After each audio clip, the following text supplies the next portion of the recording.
the march of the stars across the heavens. And there is some reason then to talk of other things sometimes. As we look into these things, we get an aesthetic pleasure from them directly on observation. But there's also a rhythm and a pattern between the phenomena of nature, which isn't apparent to the eye, but only to the eye of analysis. And it's these rhythms and patterns which we call physical laws. What I want to talk about in this series of lectures is the general characteristics of these physical laws. That's even another level, if you will, of higher generality over the laws themselves. And it's really, all I am talking about is nature as seen as a result of detailed analysis. But only the most overall general qualities of nature is what I see. Now, such a topic has a tendency to become too philosophical, so general that a person wants such generalities that everybody can understand him, and is considered to be some deep philosophy. However, I would like to be rather more special, and I would like to be understood in an honest way rather than in a vague way to some extent. And so, if you don't mind, I'm going to try to get instead of only the generalities, in this first lecture, an example of physical law, so that you have at least one example of the things about which I am speaking generally. In this way, I can use this example, get an instance to make a reality out of something otherwise super abstract. Now, I've chosen for my special example of physical law to tell you about the theory of gravitation, gravity. Why I chose gravity, I don't know. Whenever I chose it, was the same question. Actually, it was one of the first great laws to be discovered. You might say yes, and if all had, I might hear something about it to try and more modern. More recent, perhaps, but not more modern. Modern science is exactly the same position as the discovery of the law of gravitation. More recent discoveries that I do not feel at all bad about knowing of the law of gravitation. Character of the discovery and its quality, talking about modern science. This law has been called the greatest generalization achieved by the human mind. As you can tell already from my introduction, I'm more interested not so much in the human mind as in the marvel of nature can obey such elegant and simple law as this law of gravitation. So our main concentration will not be on how clever we are to have found it all out, but on how clever she is to pay attention to it. Now, what is this law of gravitation that we're going to talk about? The law is that two bodies or bodies exert a force upon each other, which is inversely the square of the distance between them, and varies directly as the product of their mass. And mathematically, we can write that great law down in formula, some kind of a constant times the product of the mass by the square of the distance. Now, if I add that a body reacts to a force by accelerating or by changing its velocity every second, then I guess everything about the law of gravitation needs to be said. Everything else is a consequence, a mathematical consequence of those two things that I said. That's a remarkable enough phenomenon in itself that the next lecture will consider this in more detail. I know you're not all mathematicians, and so you cannot all immediately see all of the of these two remarks. And so what I would like to do in this lecture is to briefly tell you the story of the discovery, tell you what some of the consequences are, what the effect of this discovery had on science, what kinds of mysteries such a law entails, something about the refinements made by Einstein, and possibly the relation to other laws of physics. The history of the thing, briefly, is this, that the ancients first observed the way the planets seemed to move about in the sky and concluded that they all went around, along with the Earth, went around the sun. This discovery made independently by Copernicus after they had forgotten, that people had forgotten that it had already been made. Now the next question that came up in the study was exactly how do they go around the sun? That is, exactly what kind of motion. Do they go with the sun at the center of a circle, or do they go in some other kind of a curve? How fast do they move, and so on? And this discovery took the longer to make. The times after Copernicus were times in which there were great debates about whether the planets in fact went around the sun along with the Earth, or whether the Earth was at the center of the universe, and so on. And there were considerable arguments about this. When a man named Tycho Brahe got an idea of a way of answering the question, he thought that it might perhaps be a good idea to look very, very carefully and to record where the planets actually appear in the sky, and then the alternative theories might be distinguished from one another. This is the key of modern science and is the beginning of the true understanding of nature, this idea that to look at the thing, to record the details, and to hope that in the information thus obtained may lie a clue to one or another of a possible theoretical interpretation. So Tycho, who was a rich man and owned, I believe, an island near Copenhagen, outfitted his island with great brass circles and special observing positions, situated chairs that you could look through little holes, and recorded night after night the position of the planets. It's only through such hard work that we can find out anything. When all these data were collected, they came into the hands of Kepler, who then tried to analyze what kinds of motion the planets made around the sun. And he did this by a method of trial and error. At one stage, he thought he had it. He figured out that they went around the sun in circles with the sun off center, and noticed that one planet, I think it was Mars, but I don't know, was 8 minutes of arc off, and he decided this was too big for Tycho Brahe to have made an error, and this was not the right answer. So because of the precision of experiments, he was able to proceed and find that, to go on to another trial, and found, in fact, ultimately this. 3 things. First, that the planets went in ellipses around the sun, with the sun as a focus. An ellipse is a curve you all artists know about because it's a foreshortened circle, or children know about because somebody told them that if you take a string and tie it to 2 tacks and put a pencil in there, it'll make an ellipse. These 2 tacks are the foci, and if the sun is here, the shape of the orbit of a planet around the sun is one of these curves. The next question is, and going around the ellipse, how does it go? Does it go faster when it's near the sun, slower when it's further from the sun, and so on? You take away the other focus, we have the sun then and the planet going around. And Kepler found the answer to this too. He found this, that if you put the position of the planet down at 2 times separated by some definite time, let's say 3 weeks, and then in another place in the orbit, put the positions of the planets again separated by 3 weeks, and draw lines from the sun to the planet, technically called radius vectors. Anyway, lines from the sun to the planet, then the area that's enclosed in the orbit of the planet and the 2 lines that are separated by the planet's position 3 weeks apart is the same no matter what part of the orbit the thing is on. So that it has to go faster when it's closer in order to get the same area, and it goes slower when it's further away, and in this precise manner. Some several years later, he found the 3rd rule,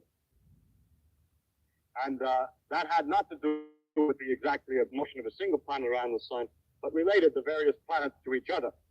And it said that the times that it took the planet to go all the way around was related to the size of the orbit, and that the times went as the square root of the cube of the size of the orbit, and for the size of the orbit is the diameter all the way across the biggest distance on the ellipse. So he has these 3 laws, which are summarized by saying it's an ellipse, and that equal areas are swept in equal times, and that the time to go around varies as a 3/2 power of the size, the square root of the cube of the size. There's 3 laws, which is a very complete description of the motion of the planets around the sun. The next question was, what makes him go around? Well, how can we understand this in more detail? Or is there anything else to say? In the meantime, Galileo was investigating the laws of motion. Incidentally, at the time, Kepler, the problem of what drove the planets around the sun, was answered by some people by saying that there were angels behind here beating their wings and pushing the planet along around orbit.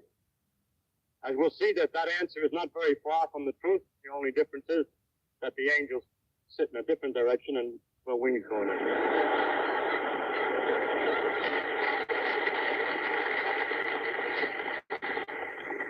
But the point that the angels sit in a different direction is the one that I must now come to. Galileo, in studying the laws of motion and doing a number of experiments to see how balls roll down inclined planes and pendulums swung and so on, discovered an idealization, a great principle called the principle of inertia, which is this: that if a thing has nothing acting on it, if an object has nothing acting on it and is going along at a certain velocity in a straight line, it will go at the same velocity at exactly the same straight line forever.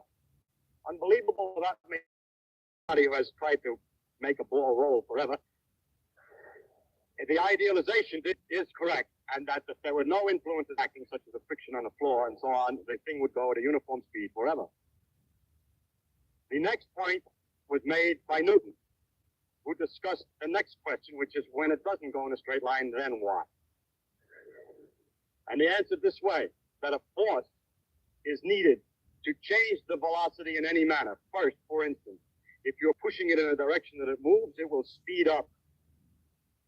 If you find that it changes direction, then the force must have been sideways.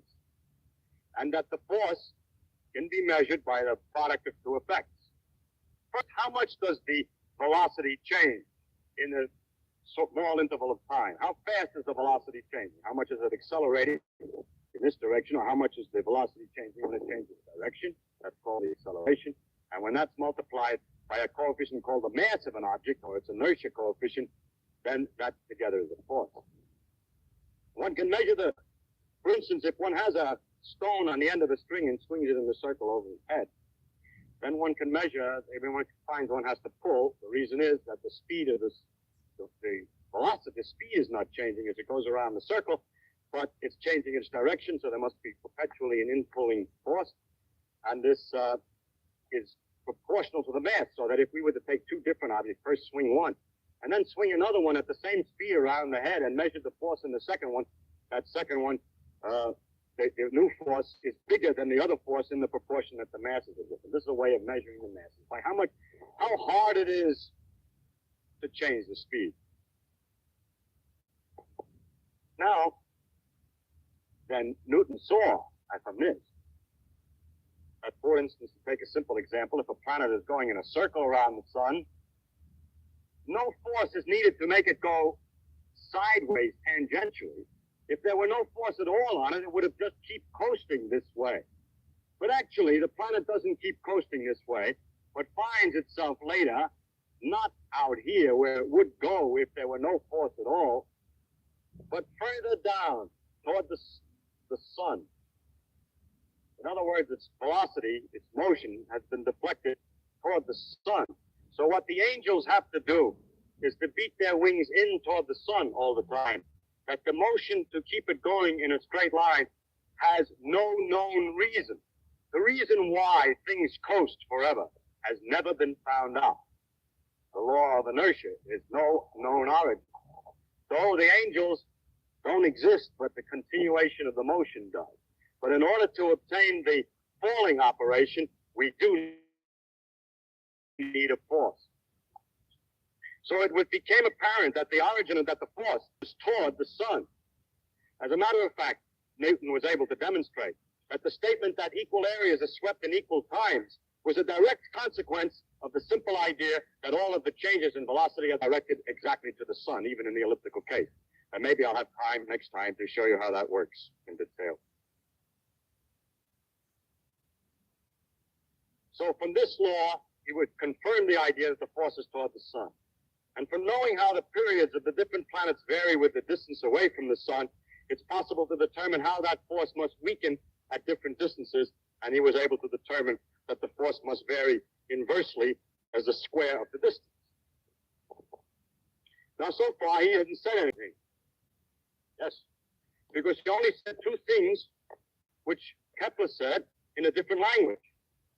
One is exactly equivalent to the statement that the force is toward the sun, and the other is exactly equivalent to the statement that the law is inversely as the square of the distance. But people had seen in telescopes of Jupiter's satellites going around Jupiter, and it looked like a little solar system. So the satellites were attracted to Jupiter. And the moon is attracted to the Earth, and this goes around the Earth, is attracted the same way.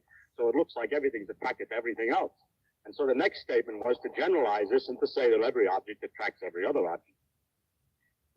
If so, the Earth must be pulling on the moon, just as the sun pulls on the planet. But it's known that the Earth pulls on things because you're all sitting typing in your seats in spite of your desires to float out of the hall at this time. The pull for objects on the Earth was well known in the phenomenon of gravitation. And there was Newton's idea then that maybe the gravitation which held the moon in the orbit also applied with the same gravitation that pulled the objects toward the Earth. Now, it is easy to figure out how far the moon falls in 1 second. Because if it went in a straight line, you know the size of the orbit, you know it takes a month to go around, and if you figure out how far it goes in 1 second, you can figure out how far the circle of the moon's orbit has fallen below the straight line that it would have been in if it didn't go the way it does go. And this distance is 1/20th of an inch. Now, the moon is 60 times as far away from the Earth's center than we are. We're 4,000 miles away from the center, and the moon is 240,000 miles away from the center.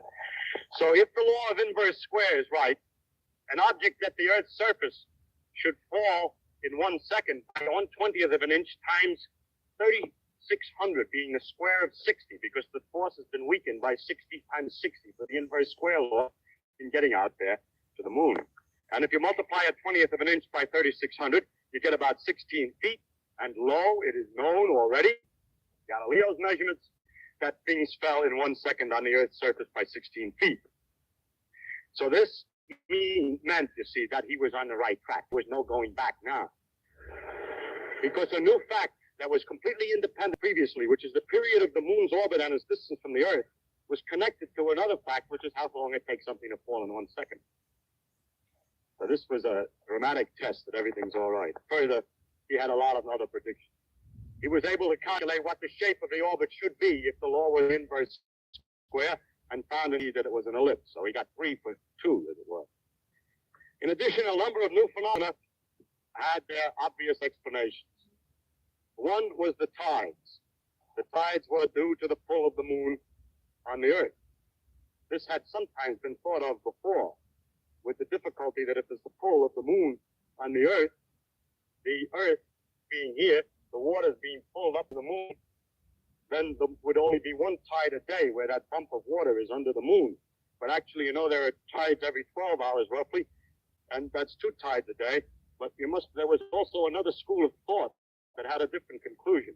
Their theory was that it was the Earth that was pulled by the moon away from the water.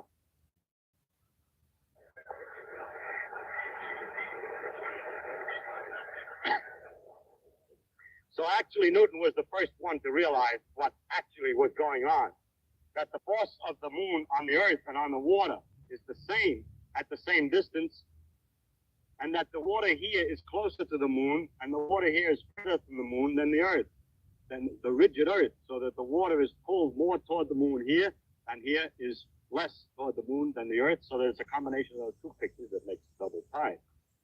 Actually, the Earth does the same trick as the moon.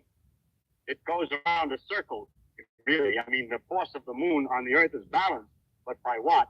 By the fact that just like the moon goes in a circle to balance the Earth's force, the Earth is also going in a circle. Actually, the center of the circle is somewhere inside the Earth. It's also going in a circle to balance the moon. So the 2 of them go around a common center here. And if you wish, this water is thrown off by centrifugal force more than the Earth is, and this water is attracted more than the average of the Earth. At any rate, the tides were then explained, and the fact that there were 2 a day. A lot of other things became quite clear. Why the Earth is round, because everything gets pulled in. And why it isn't round? Because it's spinning so that the outside gets thrown out a little bit and it balances. And why the sun and moon are round, and so on. Now, as the science developed and measurements were made ever more accurately, the tests of Newton's law became much more stringent.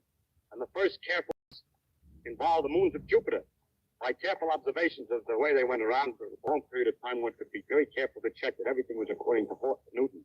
And turned out not to be the case. The moons of Jupiter appeared to be first get sometimes to 8 minutes ahead of time and sometimes 8 minutes behind schedule, where schedule is the calculated value according to Newton's laws. It was noticed that they were ahead of schedule when they were close, when Jupiter was close to the Earth, and behind schedule when it was far away, rather odd circumstance. And Mr. Römer, having confidence in the law of gravitation, came to an interesting conclusion that it takes light some time to travel from the moons to the Earth, and that what we're looking at when we see the moons are not how they are now, but how they were the time ago that it took the light to get here. Now, when Jupiter's near us, it takes less time for the light to come, and when Jupiter's further, it takes longer time, so he had to correct the observations for the differences in time, and by the fact that they were this much too early or that much too late, was able to determine the velocity of light. This was the first demonstration that light was not an instantaneously propagating material. I bring this particular matter to your attention because it illustrates something. That when a law is right, it can be used to find another one. That by having confidence in this law, if something is the matter, it suggests perhaps some other phenomenon. And if we had not known the law of gravitation, we would have taken much longer to find the speed of light, because we would not have known what to expect of Jupiter's satellites. This process has developed into an avalanche of discoveries. Each new discovery permits the tools for much more discovery, and this is the beginning of that avalanche, which has gone on now for 400 years in a continuous process, and we're still avalanching along at high speed at this time. Another problem came up. The planets shouldn't really go in ellipses because, according to Newton's laws, they're not attracted only by the sun, but also they pull on each other a little bit, only a little bit, but a little bit is something, and will alter the motion a little bit. So Jupiter, Saturn, and Uranus were big planets that were known, and the calculations were made as to how slightly different than the perfect ellipses of Kepler the planets ought to be going, Jupiter, Saturn, and Uranus, by the pull of one on each other. And when they were finished, the calculations, and the observations, it was noticed that Jupiter and Saturn went according to the calculation, but that Uranus was doing something funny. Another opportunity for Newton's laws to be found wanting, but courage. Two men, both who made these calculations, Adams and Leverrier, independently and at almost exactly the same time, proposed that the motions of Uranus were due to an unseen as yet new planet. And they wrote letters to their respective observatories telling them to look. Turn your telescope and look there and you'll find a planet. How absurd, said one of the observatories, that some guy sitting with pieces of paper and pencils can tell us where we'd look to find something new planet. And the other observatory was more, the administration was different. And they found Neptune. More recently, in the beginning of the 20th century, it became apparent that the motion of the planet Mercury was not exactly right. And this caused a lot of trouble and had no explanation until a modification of Newton's. This did show ultimately that Newton's laws were slightly off and that they had to be modified. I will not discuss the modification in detail. It was made by Einstein. Now the question is, how far does this law extend? Does it extend outside the solar system? And so I show on the first slide evidence that the law of gravitation is on a wider scale than just the solar system. Here is a series of 3 pictures of a so-called double star. There's a third star, fortunately, in the picture, so you can see that they're really turning around and that nobody just simply turned the frames of the pictures around, which is easy to do on astronomical pictures. But the stars are actually going around. And watching these things and plotting the orbit, you see the orbit that they make on the next slide. It's evident that they're attracting each other and that they're going around in an ellipse. according to the way expected. These are a succession of pictures going for all these different periods of time. I think, yes, it goes around this way. They didn't see it well when it was too close, and here it is in 1905. My slide is very old. It's gone around maybe once more since. And you'll be happy, except when you notice, if you have noticed already, that the center is not in a focus of the ellipse, but it's quite a bit off. So something's the matter with the law. No. God hasn't presented us with this orbit face on. It's tilted at a funny angle. And if you take an ellipse and mark its focus and then hold the paper at an odd angle and look at it in projection, the focus doesn't have to be at the focus of the projected image. So it's because its orbit is tilted in space that it looks that way. It looks like it's not the right pattern. But it's all right, and you can figure everything out satisfactorily for that. How about a bigger distance? There's forces between the stars. Does it go any further than these distances, which are not more than 2 or 3 times the solar system's diameter? Here's something in the next slide that's 100,000 times as big as the solar system in diameter. And this is a large number of stars, tremendous number of stars. This white spot is not a solid white spot. It's just because of the failure of our instruments to resolve it. But are very, very tiny dots, just like the other stars, well separated from one another, not hitting each other, each one falling through and back and forth through this great globular cluster. It's one of the most beautiful things in the sky, as good as sea waves and sunset. And the distribution of this material, it's perfectly clear that the thing that holds this together is the gravitational attraction of the stars for each other. And the distribution of the material in the sense of how the stars peter out as you go out in distance permits one to find out roughly what the law is force between the stars, and of course it comes out right that it is roughly the inverse square. The accuracy of these calculations and measurements is not anywhere near as careful as in the solar system. Onward, as gravity extends still further. There's a little pinpoint inside of a big galaxy, and the next slide shows a typical galaxy. And it's clear that this thing again is held together somehow, and the only candidate that's reasonable is gravity. To this side, we haven't any way any longer to check the info, but there seems to be no doubt that these great agglomerations of stars and so these galaxies, which are 50 to 100,000 light years across, the solar system is, well, from the Earth to the Sun is only 8 light minutes. This is 100,000 light years that the gravity is extending even over these distances. And in the next slide is evidence that it extends even further. Here is what is called a cluster of galaxies. There's a galaxy here and here and here. There are galaxies here. They're all in one lump of galaxies. And analogous to the cluster of stars, but this time what's clustered are those big babies I showed you in this previous slide. Now this is as far as is about 1/10, or well, 100th maybe, of the size of the universe, and as far as we have any direct evidence that gravitational forces extend. So the Earth's gravitation, if we take the view, has no edge, as you may read in the newspapers, when the planet gets outside the field of the gravitation. It keeps on going ever weaker and weaker, inversely as the square of the distance, dividing by fields of other stars, but altogether with the stars in its neighborhood pulls the other stars to form the galaxy, and altogether they pull on other galaxies to make a pattern, a cluster of galaxies. The Earth's gravitational field never ends, but peters out very slowly in a precise and careful law, probably to the edges of the universe. The law of gravitation is different than many of the other, well, is very important in the economy or in the machinery of the universe. There are many gravity has its practical applications as far as the universe is concerned. But atypically, among all the other laws, the fundamental operation is much simpler than calculating the universe squares. This machine does the calculating. These particles bound. The trouble with it is